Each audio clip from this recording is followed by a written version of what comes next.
ஆண்டவருடைய நாமத்தை மைப்படுத்துவோம். இன்றைக்கு அன்பின் காரியத்திலிருந்து நாம் ஆரம்பிக்க போவோம். அன்பு தலைப்பதுதான் அன்பு. நீங்கள் எழுதி கொள்ளக்கூடிய வாய்ப்பு இருக்குமானால் நீங்கள் எழுதி கொள்ளலாம். அன்பு தான் இயேசுடைய பிரதானமான கட்டளை. அல்லேலூயா. அன்பு இல்லைன்னா ஒண்ணுமே இல்லை. அதுதான் அவருடைய சித்தாந்தமாக. உலகத்தில் அவர் வரும்போது அவதார புருஷனாக அன்பு தான் அவர் முதன்மைப்படுத்தி வந்தார். அந்த அன்பு தான் ஆண்டவரை உலகம் முழுவதும் கொண்டு போய் சேர்த்ததாக வேதத்தில் பார்க்கிறோம். பிரியமானவர்களே, அப்போ அன்பு இல்லைன்னா ஒண்ணுமே இல்லை அப்படின்றத ஆண்டவர் காட்டினார். இந்த அன்பு ரொம்ப ரொம்ப அவசியம். வாழ்க்கையில அன்பு நிச்சயமாக பெரிய காரியங்களை செய்யணும். சில வார்த்தைகளை வசனங்களை சொல்றேன், கொஞ்சம் வேகமா நீங்க வாசித்தீங்கன்னா ஒரு குறிப்பிட்ட 20 நிமிஷத்துல நாம் முடித்து கடைசியாக சில குறிப்புகளை நேரம் தான் நாம் ஜெபித்து கடந்து போகலாம். காலையிலும் ஜெபம் இருக்கும்.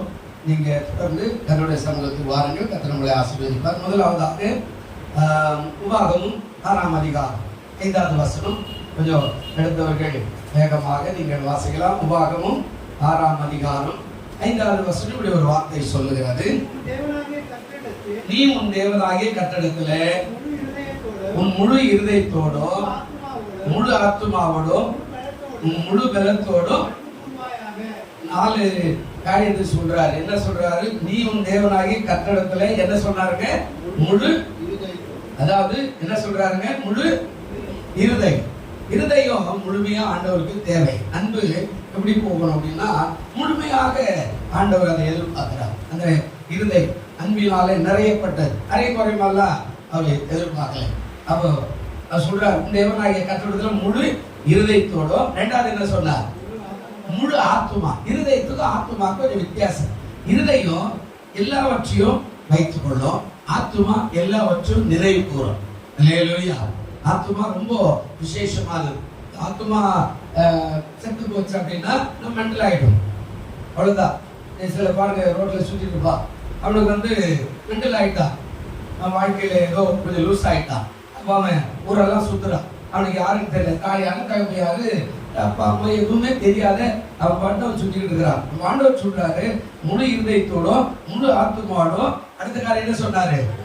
முழு பலன். எப்படி கூடணுமா? முழு பலத்தோட நீ என்ன செய்யணுமா?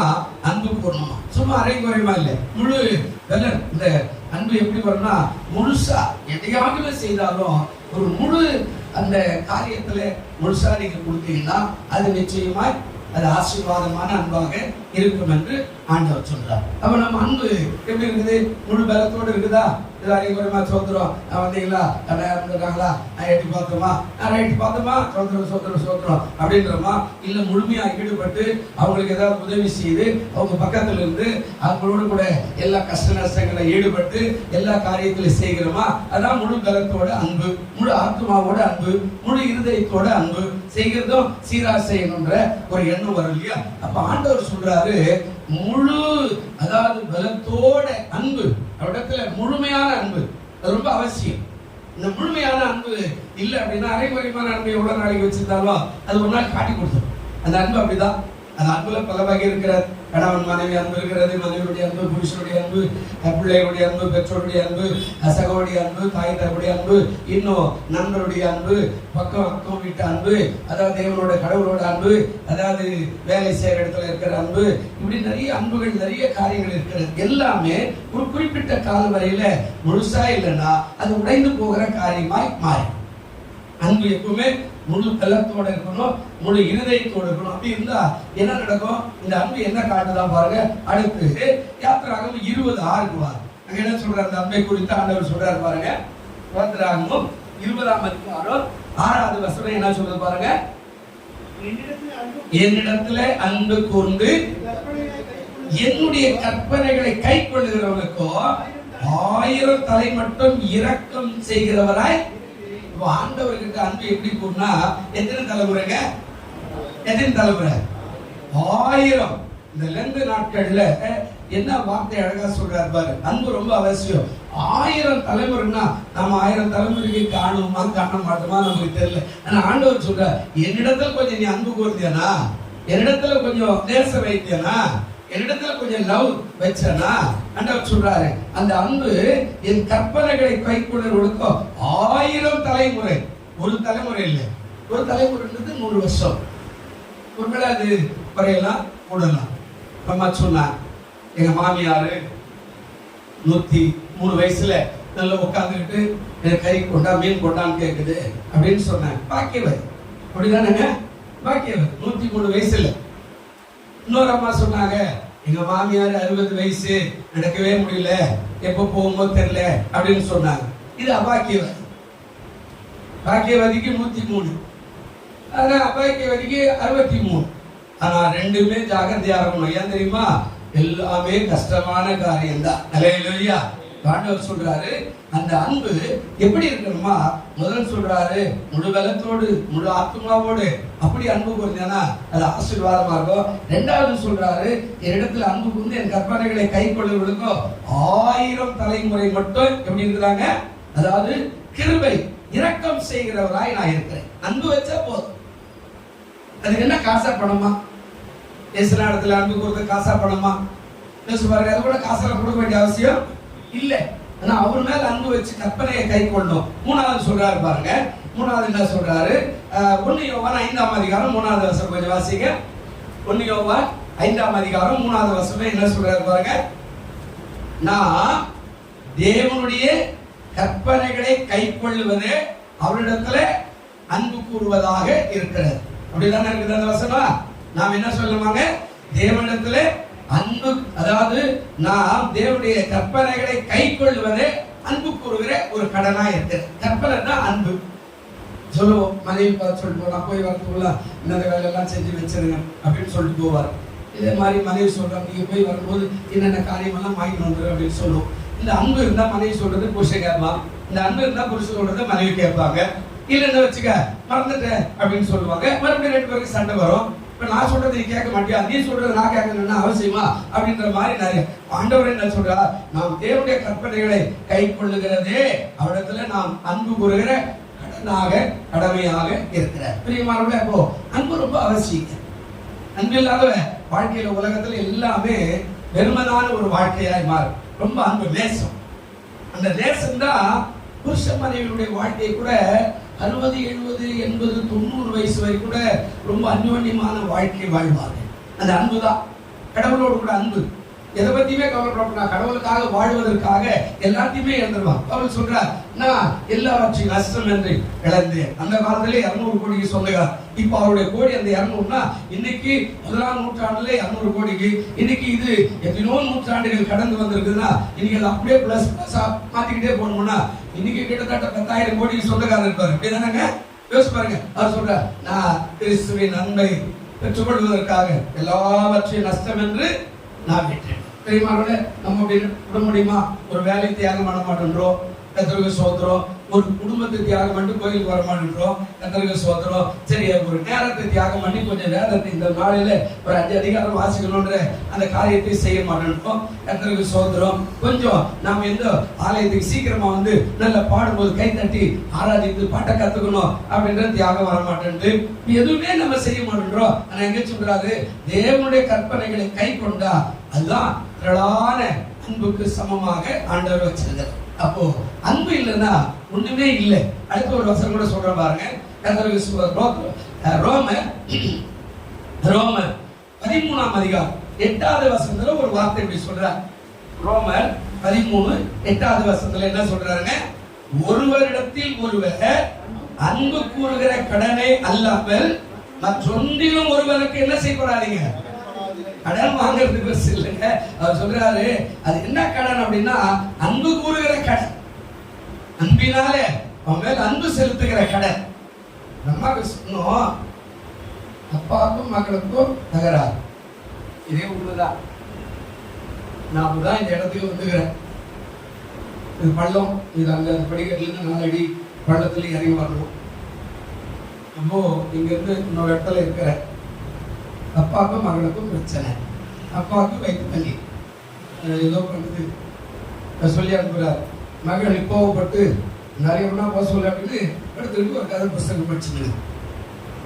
அப்போ அந்த பாவம், அவருடைய மனைவி அவங்க எப்படி கஷ்டப்பட்டு இருந்தாங்க. நான் வந்து வெளியூர் போய் வேலூர்லேருந்து இறங்கி பஸ் விட்டு வர மணி 10:30 இருக்கும் நினைக்கிறேன். அந்த சோதனை இறங்கி வந்து அங்கே நிற்கிறாங்க. என்ன அப்படின்னா இந்த மாதிரி உடம்பு சரியில்லை, நீ வந்துக்கிற அவங்க பொண்ணு எங்கே இருக்கீங்க வரமாட்டேன்றாங்க. உடனே சின்ன கோவப்பட்டு பாருங்க ஊசி போட்டாங்க. திடீர்னு அவருக்கு எனக்கு வயிறு கலக்குதுன்னா எங்கே போகிறது இந்த ரோட்டில்?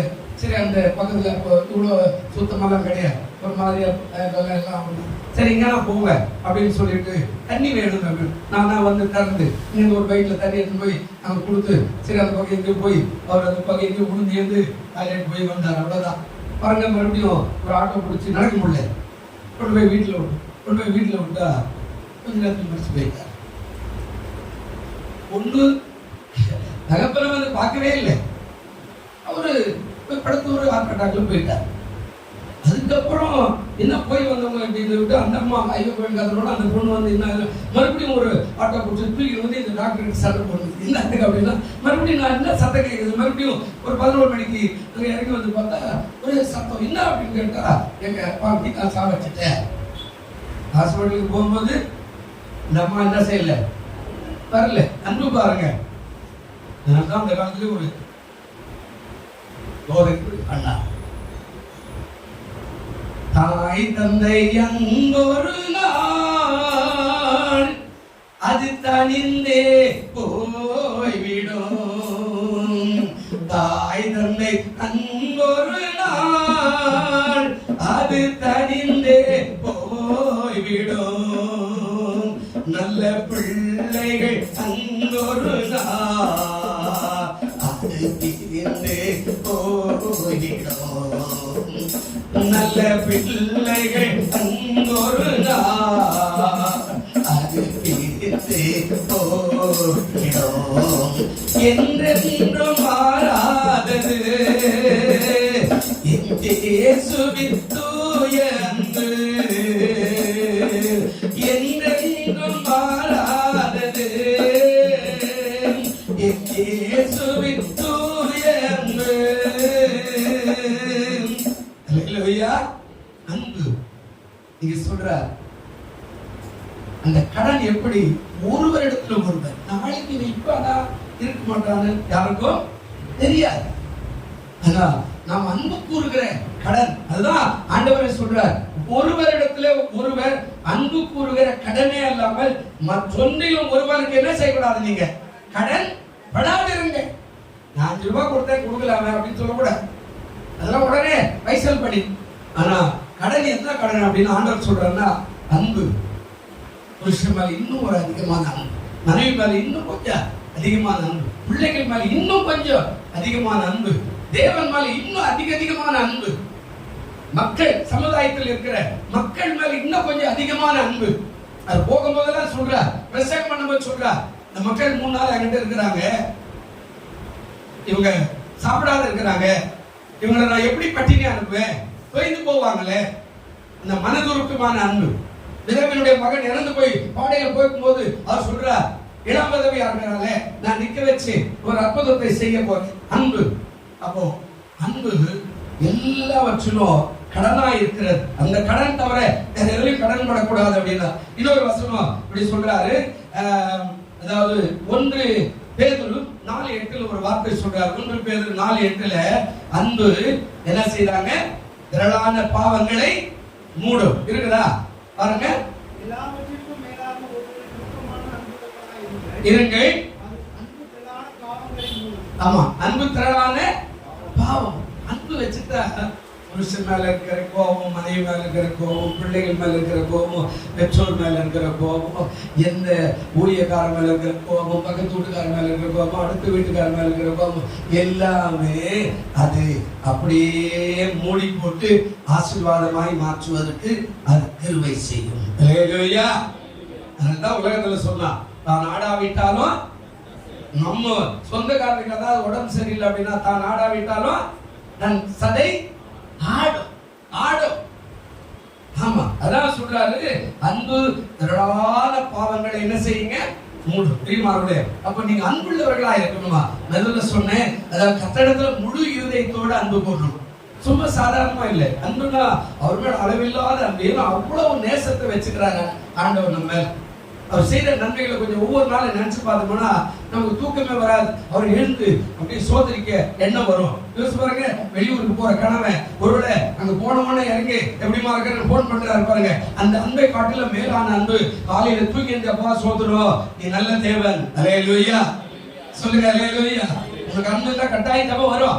உனக்கு அன்பு இருந்தா கட்டாயம் வேத வாசிப்பு வரும். அன்பு இருந்தா ஞாயிற்றுக்கிழமை தோறும் ஆலயத்துக்கு போகணுன்ற எண்ணம் வரும். அன்பு இருந்தா கட்டாயமாக என்ன நடக்கும் அப்படின்னு கேட்டா, கர்த்தருடைய நாமத்துக்கு மகிமையுண்டானவரை துதிக்க சொல்ல, ஆராதி சொல்ல, நேற்று எனக்கு கிருபை செய்தா, நேற்று எனக்கு இரக்கம் பாராட்டு, நேற்று எனக்கு அன்பு பாராட்டு, நேற்று எனக்கு மகிமைப்படுத்தினா, நேற்று என்னை காப்பாற்றினா. அந்த அன்பு இல்லைன்னா என்ன கொடுப்பா? பிரியமான தேவனே, ஆண்டவர் சொல்றார், முழு இருதயத்தோடு, சாதாரணமா இல்லை, முழு வேலத்தோட, என்ன வேலை இருந்தாலும் ஒதுக்கு. ஆண்டவரோட கொஞ்சம் பயணிப்போம், ஆண்டவரோட கொஞ்சம் சோதனை பண்ணுவோம், ஆண்டவரோட எவ்வளவு வேலை இருந்தா கூட, ஏன்னா அவர் எனக்கு ஆண்டவர் அல்லவா அந்த எண்ணம். அடுத்த காரியம் சொன்னேன், அதாவது 1000 தலைமுறைகளுக்கும் அவர் அன்பு கூறுகிற கிருபை உள்ள ஒரு தேவன். ஒரு தலைமுறை பார்க்கறதே கஷ்டம், 100 வருஷம் அதோட வாழ்க்கை முடியும். 1000 தலைமுறைனா உடைய பேர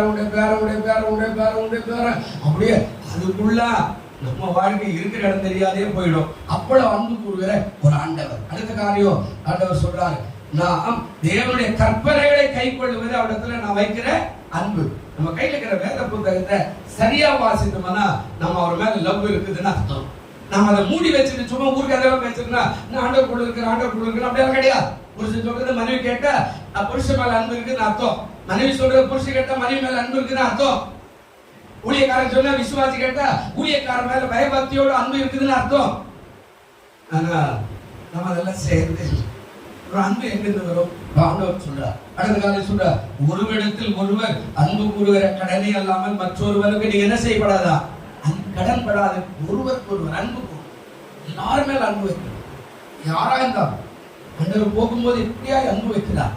அரசியல்வாதியை பார்த்து கத்துக்கணும். சில நேரத்தில் சொல்லுவோம், எந்த இடத்துல போகணும், கை கொடுக்கணும், கட்டி பிடிச்சுக்கணும். இந்த காலத்துல எம்ஜிஆர் கூட என்ன பண்ணார், அப்படி எல்லாரும் எந்த கேள்வி பார்த்தாலும் கட்டி பிடிச்சி முத்துட்டுவார். அந்த அம்மா சாவர வரைக்கும் இனிமே எனக்கு என்ன ஆகுது, எம்ஜிஆரே கட்டி பிடிச்சிட்டாரு. என்ன அன்பு! யோசிச்சு பாருங்க, நீங்க அந்த அன்பு உள்ளவர்களா தக்கடத்துல யாரா இருந்தா.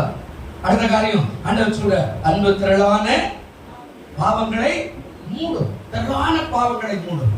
பாவத்தை மூடுகிறது அன்புதான். அதனால்தான் ஆண்டவர் நம்ம மேல அன்பு வச்சார். இல்லைன்னா நமக்கு விமோசனமே கிடையாது. ஆதாமுடைய சந்ததி அடிச்சு நொறுக்கி தூக்கி போட போய் என்ன பூமியில ஏதாவது முள்ளு குறுக்குமா விளைய வச்சு ரத்த வேர்வை சிந்தி எதை படைச்சு போ அப்படின்னு சொல்லிட்டு போனவர் திரும்பி வரமாட்டார். நம்ம மேல அன்பு வச்சா, நான் உருவாக்கினேன், நான் படைத்தேன், நான் செய்வித்த அந்த மனுஷன் என் ராஜ்யத்துக்கு வரணும்னா நான் திரும்ப போவேன். எப்படி போவேன்? அவதார புருஷனாய் போவேன். அல்லேலூயா. நாம அப்படி செய்யணும். நம்ம வாழ்க்கை எல்லாத்துல மன்னனோ கம்மி வந்து மன்னிச்சிருப்பாங்க, ரைட் மன்னிப்போம், அவ்வளவுதான் வாழ்க்கை. அதுக்கு மேல என்ன பண்ண முடியும்? அன்பு. அதுதான் திரளான பாவங்களை மூடும். கடைசியாக 2 வார்த்தை இருக்கிறது, கொஞ்சம் நேரம் பாருங்க. கடைசியாக லேவியராகமம் 19:18 சொல்றார், உன்னில் நீ அன்பு கூறுவது போல பிறரிடத்தில் என்ன செய்வாயாக? அன்பு கூறுவாயாக. எந்த நாட்களில் அன்பு ரொம்ப அவசியம். அடுத்த காரியம் சொல்றார், உன்னிலே நீ அன்பு கூறுவது போல பிறரிடத்தில் என்ன பண்ணுங்க? அன்பு கூறு. உன்னிடத்துல எப்படி அன்பு வைக்கிறோம்? உன் சரீரத்தில் மேல எப்படி அன்பு வைக்கிறோம்? உன் ஆவியில எப்படி அன்பு வைக்கிறோம்? உன்னுடைய ஆத்மா மேல எப்படி அன்பு வைக்கிறோம்? உன்னுடைய வீட்டு மேல எப்படி அன்பு வைக்கிறோம்? அது போல பிறரிடத்திலும் அன்பு கூறுவாயாக. அன்பு அடுத்தவனுக்கு போகணும்னா அந்த அன்பு தான் லவ் என்று சொல்லுது. அந்த அன்பு தான், அதாவது உலக பிரகாரமாக சொல்ல காதல் என்று சொல்லப்படும். அந்த அன்பு தான் நேசம் என்று சொல்லப்படும். அந்த அன்பு தான் அங்கே மீட்கப்படாத ஒரு காரியத்துல உதவி செய்கிற ஒரு காரியம் என்று சொல்லப்படுது. நம்ம நினைச்சுக்கோம், நான் உன்னை காதலிக்கிறேன் எல்லாம் சொல்றேன். அதல்ல, இந்த காதல், இந்த லவ் ஆஃப் ஜீசஸ் அப்படின்னு சொல்லுவாங்க. இந்த லவ் ஆண்டவர் மேல தீராத காதல். எப்போ அவரை துதிக்கணும், ஏன்னா அவர் எனக்கு செஞ்சிருக்கிற நன்மை ஏராளம், அவர் எனக்கு பாராட்டின கிருபை ஏராளம், என்னை வாழ வச்ச காரியம் ஏராளம், என் மேல அப்படியாய் அவர் செய்த கிருபை ஏராளம். அதை நம்ம நினைச்சா அவர் மேல அன்பு வந்துகிட்டே இருக்கும், ஊடகம் கூடலம் போல. அதனால தான் சொன்னார், நீ உன்னிடத்துல அன்பு கூறுவது போல பிறரிடத்துல என்ன செய்யணுமா? அன்பு கூறுவாயாக. அடுத்த காரியம் சொல்றார், தான் கண்ட, அதாவது 1 யோவான் 4:20 சொல்றார், தான் கண்ட சகோதரனிடத்தில் அன்பு கூறாமல் இருக்கிறவன் தான் காணாத தேவனிடத்தில் எப்படி அன்பு கூறுவான்? பக்கத்துல அண்ணன் அவ போய் இருக்கிறான், அவனை போய் கொடுக்குற நல்ல நான் உங்களுக்காக ஜெபம் பண்றேன் அப்படின்னு சொல்ற இந்த காரியத்தை விட்டுட்டு ஊர்ல இருக்கிறவனுக்கெல்லாம் ஏசு நல்லவர் நல்லவர் நல்லவர்னு சொல்றதுல ஒரு பிரயோஜனமும் இல்லை. அதான் சொல்றா, தான் கண்ட சகோதரத்துல உன் உடன்பிறந்த உன் பக்கத்துல இருக்கிற உன் சகா விசுவாசி உன்னுடைய வேலை ஸ்தலத்தில் இருக்கிற அந்த கண்ட சகோதரத்துல அன்பு கூறுகிறவன் தான் காணாத தேவனிடத்தில் எப்படி அன்பு கூறுவான்? இவனை வேணாம் போது மேல இருக்கிற தேவனை நீ பார்த்தது இல்லை, நான் அவர் மேல அன்பு வச்சுக்கிறேன் அவர் மேல அன்பு வச்சுக்கிறேன்னா அது எப்படியா? பிரியமானங்களே, இந்த நாள்ல அன்பு ரொம்ப அவசியம். நாம் தியானிக்கிற ஒவ்வொரு தலைப்புல ஒவ்வொரு நாளும் மாலையில சில தலைப்போடு கூட நாம் தியானிக்க போகிறோம். அன்பு ரொம்ப ரொம்ப அவசியம். அன்பு வச்சதுனால்தான் ஆண்டவர் நமக்காக சிலுவை சுமந்தார். அன்பு வச்சதுனால்தான் ஈட்டியே தலை மேல ஈட்டினால குத்துமடியாக மார்பில குத்துமடியான காரியத்தை சுமந்தார். அன்பு வச்சதுனால்தான் தலை மேல முன்கூடியே சுமந்தார். அன்பு நம்ம மேல வச்சபடினாலதான் அவரு நம்முடைய கஷ்டத்தெல்லாம் தோல் மேல சுமந்துட்டு சிலுவை சுமந்து பாரமான சிலுவை சுமந்து கொல்வதாக போனான். இல்லைன்னா இந்த மனுஷனுக்கு எதுக்கு என்ன ஆகுது, செத்தா என்ன சுடுகாட்டுக்கு போனா என்ன நரகத்துக்கு போனா எனக்கு என்ன அப்படின்னு போயிட்டு இருப்பார். நம்ம மேல தீராத அன்பு வச்சதுனாலதான் சொல்றார், தான் கண்ட தேவனிடத்தில் அன்பு கூறாமல் இருக்கிறாங்க. நாம் காணாத தேவனிடத்தில் எப்படி அன்பு கூறுவோம்? பிரியமானவர்களே, நாம் அன்புள்ளவர்களாக இருக்கும்போது அநேகரை ஆதாயப்படுத்திக் கொள்ள முடியும். அன்புள்ளவர்களாக இருக்கும்போது ஆண்டவரிடத்தில் பிரியமாய் இருக்க முடியும். அன்புள்ளவராய் இருக்கும்போது பாவங்கள் மூடத்தக்கதாய் மாறும். அன்புள்ளவர்களாய் இருக்கும்போது நாம் தேவனுடைய கற்பனைகளை கை கொள்ளுவராய் இருப்போம். பிரியமானவர்களே, அன்பு திரளான பாவங்களை கட்டாயம் செய்யுங்க மூடும். ஒரு மிஷனரி இப்படி சொல்றா, ஏமி கார்மைக்கல் உண்மையார் அப்படின்ற ஒரு மிஷனரியை குறித்து இப்படி சொல்றா, என் அருகில் உள்ள ஆத்துமாக்கள் துன்பப்படுவதை நான் அறியாமல் இருப்பேனானால் கல்வாரி அன்பை குறித்து நான் ஒன்றும் அறியவில்லை. ஏமி கார்மைக்கல் அம்மை 1867 ஆண்டிலிருந்து 1951 ஆண்டு வரையில வாழ்ந்த ஒரு அருமையான மிஷனரி. அவர் சொல்றார், என் அருகில் உள்ள ஆத்துமாக்கள் துன்பப்படுவதை நான் அறியாமல் இருப்பேனானால் கல்வாரி அன்பை குறித்து நான் ஒன்றுமே அறிய முடியாது. கல்வாரிக்கு சோதரம் இப்ப புனித வெள்ளி சோதரம், ஆமா ஈஸ்டர் சோதரம், நாங்க பாஸ்டிக் இருக்கிற சோதரம், நாங்க உபவாசம் இருக்கிற சோதரம், ஒரு பிரயோஜனம் இல்லை அப்படின்ற சொல்றார். என் அருகில் உள்ள ஆத்துமாக்கள் துன்பப்படுவதை நான் அறியாமல் இருப்பேனானா கல்வாரி அன்பைக்கு எப்படி தெரியும்? தெரியுமா? நான் அன்புள்ளவர்களாய் இருப்போம். கர்த்தர் நம்மை ஆசீர்வதிப்பார். கண்களை மூடுவோம். நல்ல பிதாவே, எழுந்திருக்கலாம். நல்ல பிதாவே, இந்த மாலை பொழுது காய்மொக்க நன்றி செலுத்துகிறோம். நெல்லந்து நாட்களிலே தொடர்ந்து நாங்கள் ஒவ்வொரு நாளும் பல செய்திகளை போன ஆண்டிலே நாங்கள் ஆண்டவரை தியானித்து அதை அநேகருக்கு பார்க்கும்படியாக அனுப்பினோம். கர்த்தருக்கு ஸ்தோத்திரம். அதை இந்த வருஷத்திலிருந்து மறுபடியுமாக நாங்கள் ஆரம்பித்திருக்கிறோம். அன்பு திரளான பாவங்களை மூடும் என்று சொன்னேன். அன்பில்லாதவன் தேவனை அறியான் என்று சொன்னேன். நாங்கள் அன்புடையவர்களாக இருக்க, அன்பு பாராட்டுவர்களாக இருக்க, எங்கள் அருகில் உள்ள மக்கள் மேல் அன்பு வைக்கிறவர்களாக இருக்க கர்த்தர் கிருபை செய்யும். வந்திருக்கிற அத்தனை பேர் இயேசுவின் நாமத்தினாலே வாழ்த்தி ஆசீர்வதிக்கிறோம். அதை பார்த்து கொண்டிருக்கிற, கேட்டுக் கொண்டிருக்கிற ஆண்டவரை ஒவ்வொருவரும் ஆண்டவரை தங்கள் வாழ்நாளில் அன்புள்ளவர்களாய் இருந்து கர்த்தருக்கு என்று சாட்சியாக உதவிச்சு இயேசுவின் நாமத்திலே வேண்டிக் கொள்கிறோம் நல்ல பிதாவே. ஆமென், ஆமென்.